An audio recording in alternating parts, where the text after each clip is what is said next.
Welcome back to Planet Engineered. Here, I want to show and answer some of the questions I've been getting. I've got a ton of questions about how I swapped the nib on this Travelers Company fountain pen for one of these Kaweco nibs. Again, one of my favorite nibs as I was kind of starting out in this stationery and fountain pen hobby, and I have a couple nibs that I do want to swap. So I figured this would be a great time to show you how I did it. This one is the Liliput. It is a medium nib, and then this is a fine nib from the Kaweco Sport.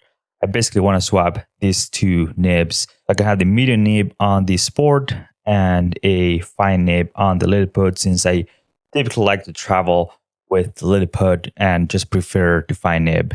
And in that process, I'll show you how these came to be. And again, rides great.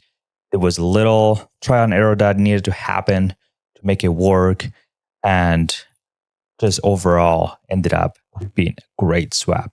Before I do that though, I want to show you kind of some of the things that I like doing, again, with the pens, the stationery that I have, in terms of just customizing and making sure it fits the needs I have.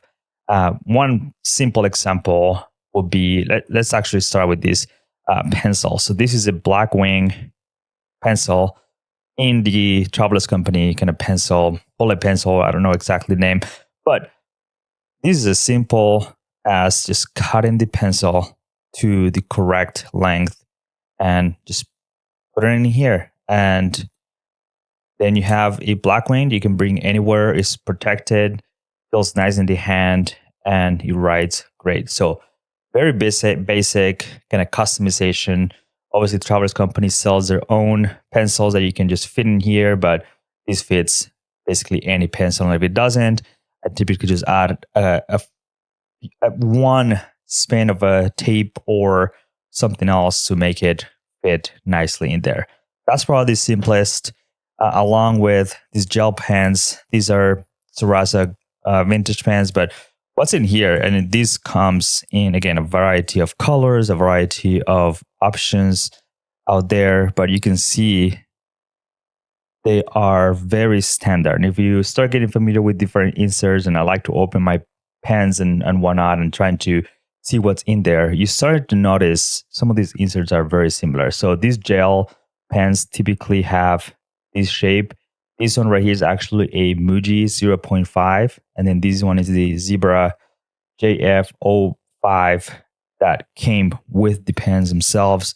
And all I did was swap them. Again, very simple customization, making sure the pens you have fit the need and basically how you want them to write. And again, it's very simple. You just swap them. Nothing else to say there. One that kind of surprised me a little bit. So this is the Big Idea Design baseline bolt action pen, and this is typically one of the Smith Parker style inserts. So this one is an auto flash dry, I believe. It's almost gone. For a little while, I was running this Muji, so the similar I had in one of these Zebra Sarasa, but obviously this one would be too long, so I just trimmed it to size. Basically took this one next to the actual insert and then just cut it to size. And again, this won't work with every single insert. In fact, I can show you the Zebra Sarasa did not work, but this one worked well. I cut a little short, so if I were to do it again, I'll probably have to cut it a little farther up, but again, writes just as good. So those are kind of simple examples of things that, again, I just like to open pens and explore what are the options and trying to figure out which inks serve me the best. One clear example is kind of coming back to this Fisher Space Pen. This is the Field Notes edition. You can see Field Notes right there. Obviously, this is a two-tone pen. It was not meant to be that way. I had a brass Fisher Space Pen, and then I got the Field Notes one, and then just basically took the cap of one and put it in the other one. And in here, I don't actually have the Fisher Space Pen. I have it in my black one that just kind of stays in the car for emergencies, basically, if I need to write something. But here, if I get this spring out, so, oh, looks like it broke. So in here, got the nib back in there.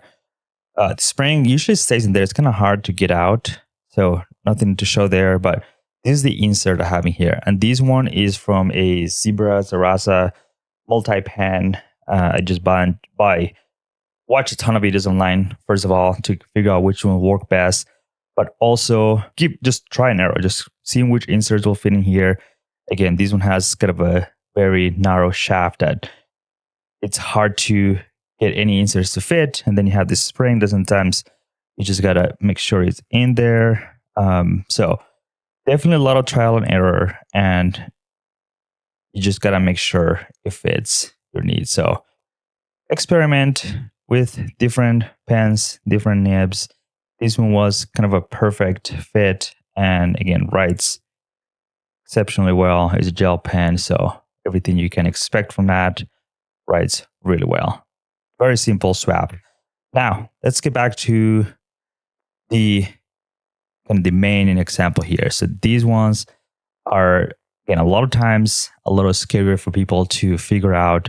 I went ahead and washed them. I probably didn't wash them good enough, so I'm going to use this to unscrew the Kaweco. So this one is a very simple. You just can unscrew it. I have not actually done the Liliput, but I believe is the same. Yeah, so you can unscrew it. So this, if you were going to swap it, if you're going to buy a new nib, very easy swap. You just unscrew it, and then here, I'm going to unscrew this one just for demonstration. Is the exact same one. So nothing else to do. If you were just going to buy one online from Kaweco or from one of the retailers, that's how you do it. You just unscrew it and screw it. So that's an easy swap. The challenge here was this one does not just simply unscrew. So when you pull it out, you actually get the whole thing out. And obviously you have the feed and the actual nib right there. So you need to figure out kind of what to do. And one of the nice things is that it just comes out really easy, but then you're able to basically align it about the same. So if I were to push it all the way back to where the traveler's nib will go, it's a little short. So you kind of have to adjust it to make it fit there. So let's swap. I believe this is the medium one. So again, same concept. You just kind of wiggle that feet out. This may be a little, and I may need some additional tools. See if I can do it. Yeah, there it goes. Okay, so what brings out, this one's probably still a little dirty because it was being used, but you get it out. Now you see they have your nib. You just got to be very gentle. Make sure you don't break the twines or anything. I'm going to put it back into the Traveler's company if it's the same. While we're here, let's make sure it's nice and clean. That's kind of what I like to have a rug with me so I can clean things. This one is probably very dirty because it's been used and haven't been cleaned in a while. So, okay, so now we have the medium nib from the Liliput, the fine nib that was in the Traveler's company. Actually, this is the one I want to swap. So let's get this one out as well. Again, very gentle, using the towel, kind of spinning it as you come out, and it should loosen up. Again, this one is probably still very dirty as well. So let's make sure we give it a good dab and clean. And you can see here, if I put all these feeds next to each other, they're very similar. So you can see the Kawecos are a little longer, and they kind of have this stop where the nib should go. The Traveler's company is about the same kind of diameter and length, and they look very similar. So now I have everything out. I pull everything out of both pens.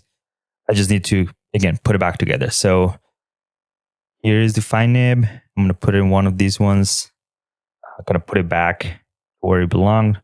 You can see that this one has, it's kind of hard to see on camera, but this one kind of has a stop to show you where the nib stops from there. So very easy. And then you just kind of get it back into the body here. So get that back. There you go. Very simple. Now, This is the one that's going to go on the Liliput. So I'm going to put it right over here again. Similar thing, you just twist it in, goes in there. Let's put the Liliput back. Here's the ink. It snaps there. Let's close it. You see it was clean. It was probably a few minutes until this ink starts flowing, but it should start flowing here quickly. Let's cap it and put it upside down to get the ink flowing. See if I can send it somewhere here. I don't have a cup with me, but let's just kind of lean it there. I think that should be okay there. Okay.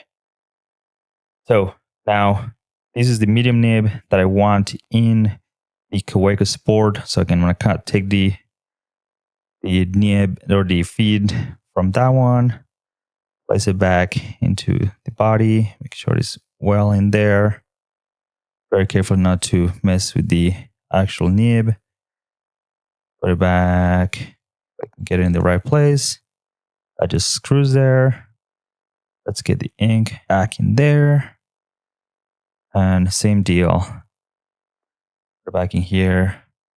Twist it on. This is not going to start writing right away. So we'll give it a few minutes to get that ink down there. And while we wait, let's get this one back together. So this is the fine nib. Again, nothing changed here.